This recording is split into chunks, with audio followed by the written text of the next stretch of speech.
This special pharmacy podcast series is sponsored by First Financial Bank, leaders in financial expertise, lending, and independent pharmacy business expansion.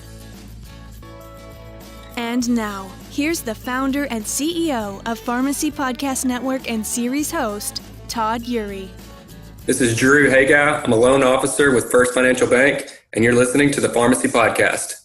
Pharmacy Podcast Network, welcome back to the Pharmacy Podcast. I like podcasts that bring value to the network and the listener, specifically a pharmacy owner, with business intelligence, different things that we can talk about, providing you value. I'm not sure if you're working out right now, if you're driving in a car. Regardless, I'm excited that you're here listening to the podcast today. Share these podcasts with other owners. You know, podcasting came out right around the 1990s, really exploded, became popular, then kind of died off 2003. We launched the podcast dedicated to the pharmacy industry, business of pharmacy, in 2009. You know, it's only been in the last 3 years that we've really seen an explosive growth with the publication. And it's because of sponsorship support that we're getting from organizations who are sponsoring today's series, continuing the series about intelligent financing, leveraging the intelligence of a group of guys and gals who concentrate on the business of pharmacy and financing. First Financial Bank. I want to welcome first-time Pharmacy Podcast participant, Hegi, to the network. Welcome to the Pharmacy Podcast, Drew. How are you? I'm great, Todd. Thanks for having me.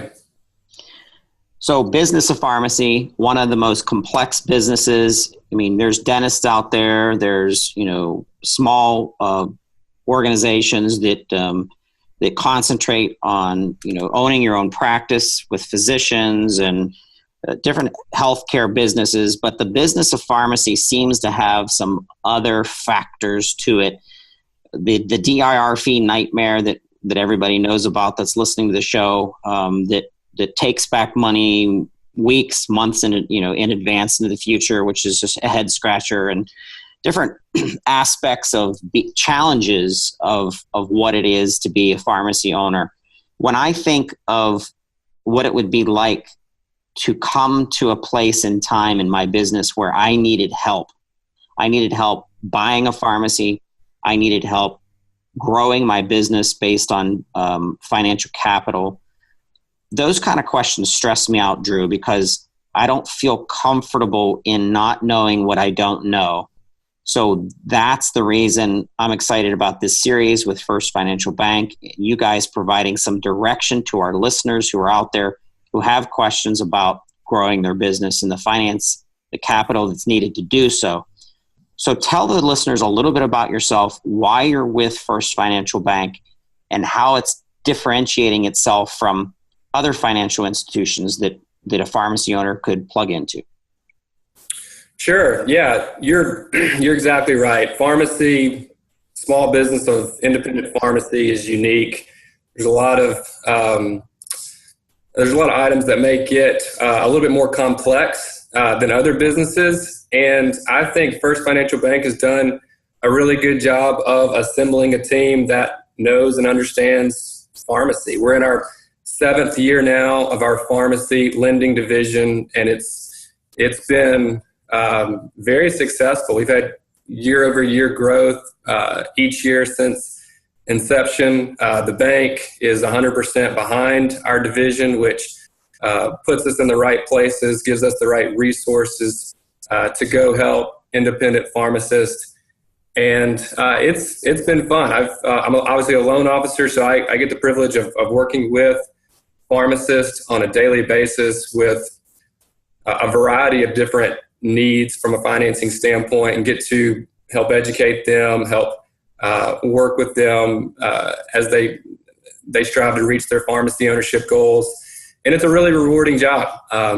It's fun to sit in the seat that I sit in, and dealing with pharmacists is a privilege. They're very educated. They're very well respected in their community, and it's a real privilege to be able to be attached with this industry. So you mentioned being a loan officer. I have a question. So like, what is it like being a loan officer in the pharmacy division with First Financial Bank?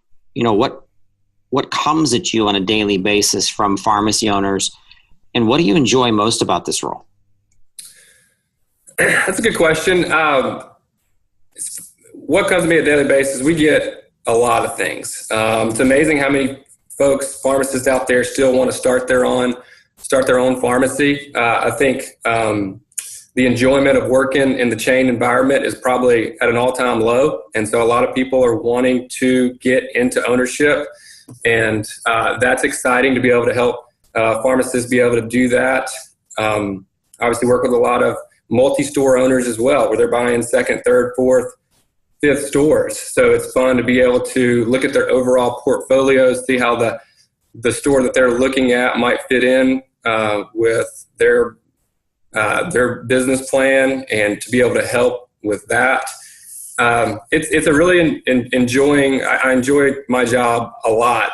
Probably the thing I enjoy most about it is the initial conversation with the pharmacist or the potential applicant of First Financial Bank, and being able to uncover, there's a lot of unknowns in an initial conversation as far as what are they looking for, what their situation is, and to be able to, whether it's standing at a booth at an industry trade show or on the phone, sitting in my office, talking with somebody for the first time, say they're looking at buying a store and they need financing to help make that happen, uncovering all the details and trying to figure out what is going to make this deal come to life.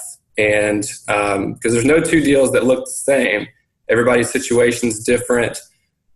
Obviously, you got to look at how the business, if they're looking to buy one, how is it performing? Is it profitable? What are the trends of the business? Is the purchase price in line with industry valuation methods? Will the business appraise for right around the purchase price? You know, what's the attitude of the seller? Is he willing to carry a note, which is typically a part of pharmacy transition deals, and can help with meet SBA requirements? Does the buyer have cash that they want to put into it? Have they saved up some money and they want to go invest it into a business? Again, SBA requires some cash to be brought to the table from the buyer. What's the resume? All those questions that you find out on the initial conversation, and then sort of taking all that information that you learn and putting it into a loan package and a loan structure. That's probably my favorite part of the job is getting the deal on the right tracks, headed in the right direction. And then obviously we have a closing date that we're working towards. And so meeting and exceeding those expectations from that standpoint really excites me. The easiest way for me to understand services from an organization like First Financial Bank is purchasing my first store or an ongoing growth of my business by being able to buy an additional pharmacy business. But there are other needs. Matter of fact, there's probably more needs in that list. So what are those various needs that pharmacists have when they reach out to First Financial Bank? And I know mostly, of course, you have the loan request for buying a store, as I said, or, starting that brand new store. But what else do you guys see, and how are you able to help these pharmacy owners? Sure. Yeah. What you mentioned is most typical. Have a store that they want to buy, or start a brand new store in their particular market. But we also get a lot of different other requests as well. Partner buyouts is one where there's a partnership in place and one of the partners wants to move on to explore different opportunities, or for whatever the situation is, we can do partner buyouts of an existing business. Working capital request is one that we do and see a lot of. Say there's something going on in your particular market, maybe a chain store closed or moved out of the market, and you're all of a sudden going to receive a lot of and inherit a lot of those patients. So you might have an influx of business that's going to come to your store, and you need working capital to be able to handle that growth. Or maybe you want to expand into specialty and you need cash on hand to be able to facilitate that growth. Those are type of requests that we would get. Construction projects where a store has been leasing their office space in a strip center or wherever, and they want to get a piece of the pie on the real estate, and they want to build a customized, specific building with a drive-through and be at that corner spot or better location. We'll certainly do a number of construction projects throughout the year. Or maybe you want to buy an existing building. It's already built and you need money to buy the building and improve it. So that's things that we would do. Refinance existing debt. Maybe you're looking to lower your interest rate, or you borrowed money from another financial institution or one of the wholesalers, and you want to improve on your interest rate or extend your term to lower your monthly payment. Those type of things we see a good bit of, and we're very open. I mean, like our division was created to help independent pharmacy owners. So whatever that looks like, we're here as a resource for those business owners. Hey, Pharmacy Podcast Nation, here's a quick message from our sponsors supporting the PPN, QD. Your community pharmacy business is more important than you realize. Your employees rely on you. Your patients and customers rely on you. Your community relies on your pharmacy to provide healthcare services they trust, because your reputation in the community has stood the test of time.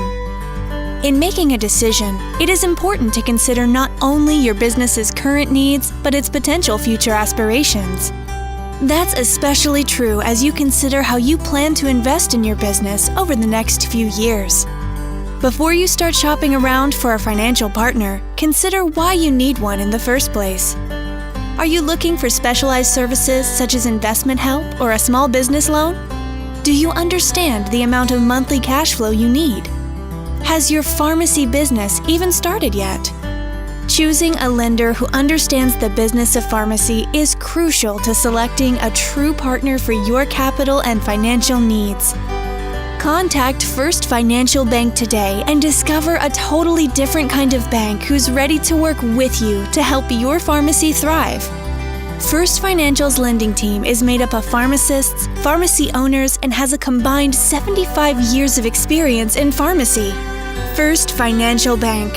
We understand the business of pharmacy. Find out more at ffb1.com. So what smacks me right between the eyes that I realized was, let's pretend I'm not a pharmacy owner. So I understand it from an outsider's perspective based on stories that I hear and information that I read. Even like the NCPA's digest that brings a tremendous amount of good information, helps me understand as an outsider. But you're not an outsider. You are a pharmacy owner, and you have been for 5+ years. So how does that help you as a loan officer with First Financial Bank to see it through the eyes of a pharmacy owner? And does that give you more perspective when talking with potential customers? And if so, how? I think it does. I think it helps me every day in my job better relate to the customers that I'm speaking with, that I'm helping. So we started our pharmacy, my best friend from college and my brother, about 5+ years ago. So we were a startup. So I've seen that business go from 0 sales to over $6 million in sales in that 5-year period. So, and I've also experienced the challenges of that, and how growth for a new store or any store can be great on one hand, but also problematic on the other from a cash flow standpoint, where you have to pay your wholesaler on the 10th and the 25th every month, but sometimes reimbursements lag for 30, 35 days or beyond that. And you got to have cash on hand to be able to help facilitate that growth. Otherwise you're growing and outpacing yourself. So I've been there, I've experienced it. Now, of course, I'm not actively involved in our business on a daily basis, but certainly involved and keep up with it and help participate in it as best I can. But it's helped me relate to my customers as I am a loan officer at First Financial Bank and evaluate scenarios, and I can draw on that experience that I've had as an owner and help apply that to different loan structures and different financing needs. And I think that experience has helped me a lot. So let's get into the details a little bit more. What are the things a potential borrower? I'm a pharmacy owner. I know I need some capital. I want to grow my business. I want to buy another store. There's some opportunity out there for me. Potential borrower, what can they do to help themselves before starting that loan application process in order to expedite the closing process? I think if you're a first-time owner or potentially looking at becoming an owner, you're working at a chain store or you're working at an independent, I would strongly encourage the pharmacist to attend the NCPA ownership workshop. They do them 3 times a year, various cities across the country. Pick one of those out. It's a weekend workshop, and they teach you a lot about what it means to be a pharmacy owner and how you can help position yourself to be successful. So that would be number 1. 2, with SBA, as Small Business Administration, that's typically the way pharmacy loans go. With some changes that have taken place in 2018, there's more of an emphasis on buyers having cash on hand. So making sure you have cash or have cash available to you.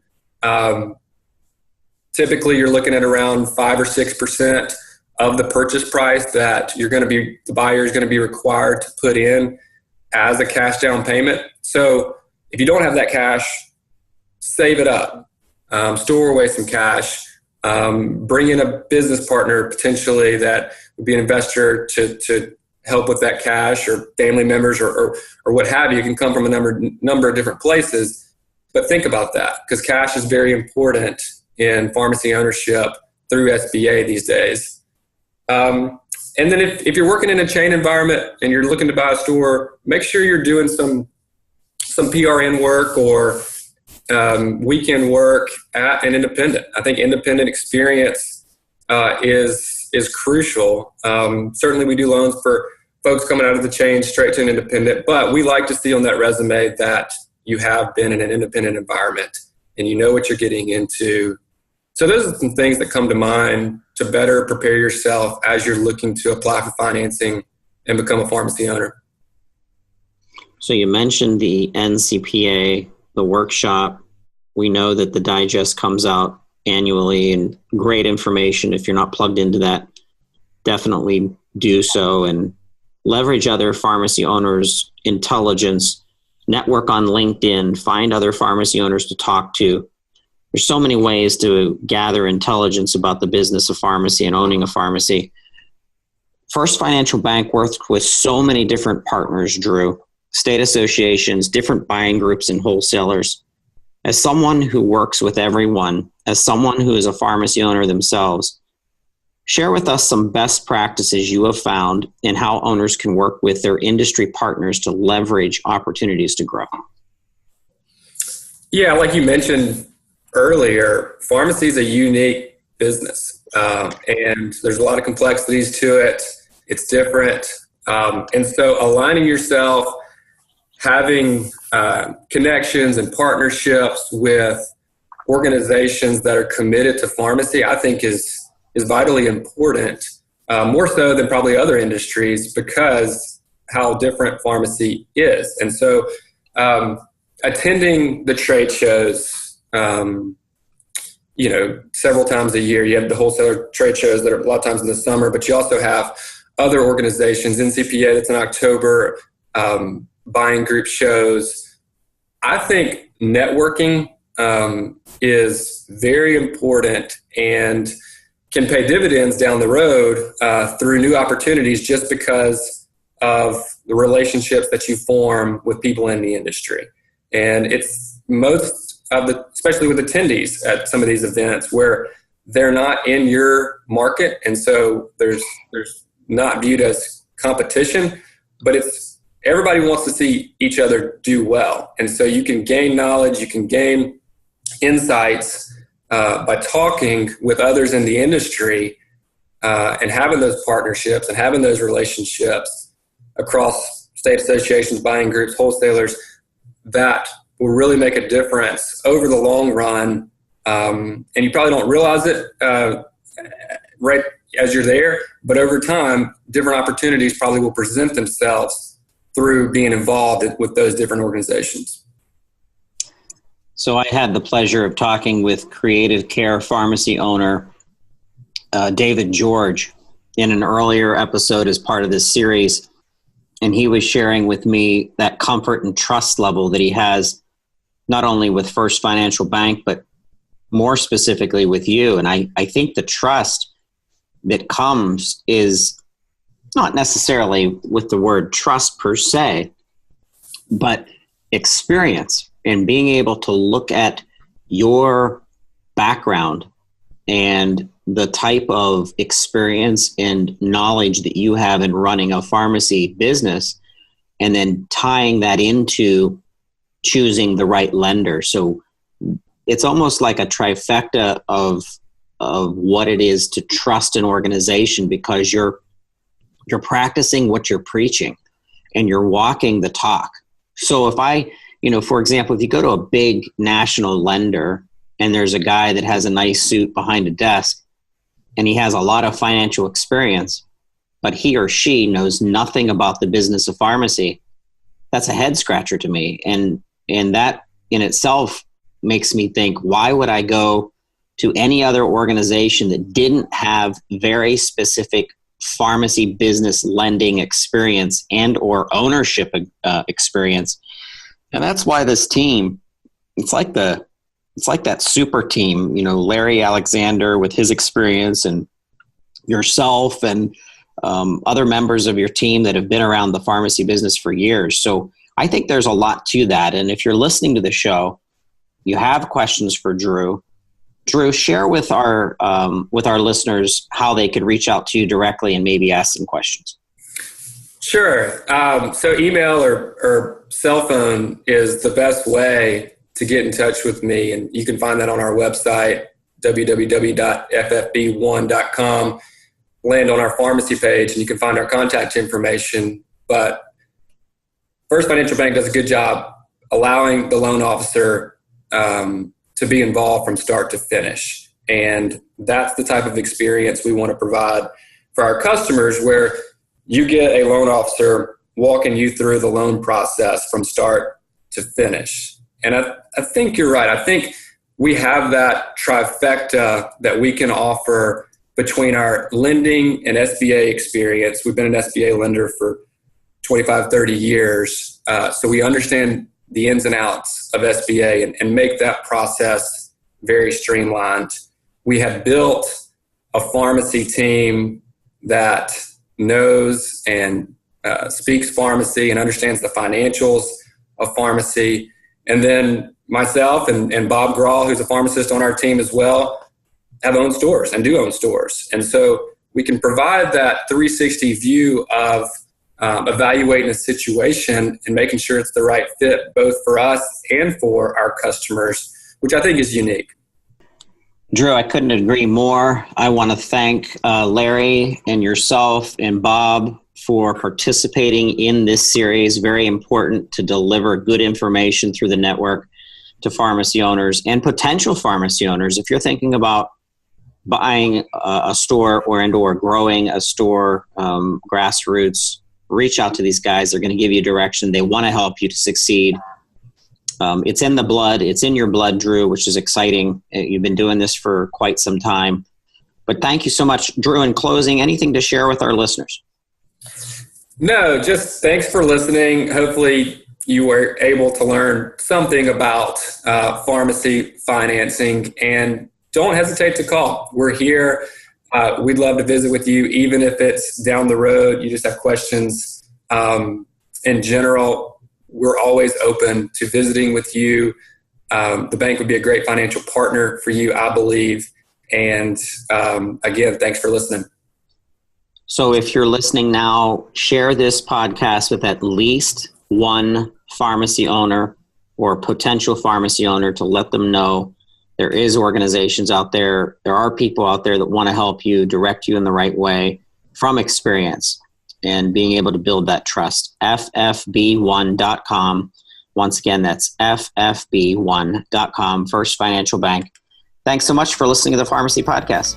Thanks for listening to the Pharmacy Podcast Network's Pharmacy Business Series, sponsored by First Financial Bank.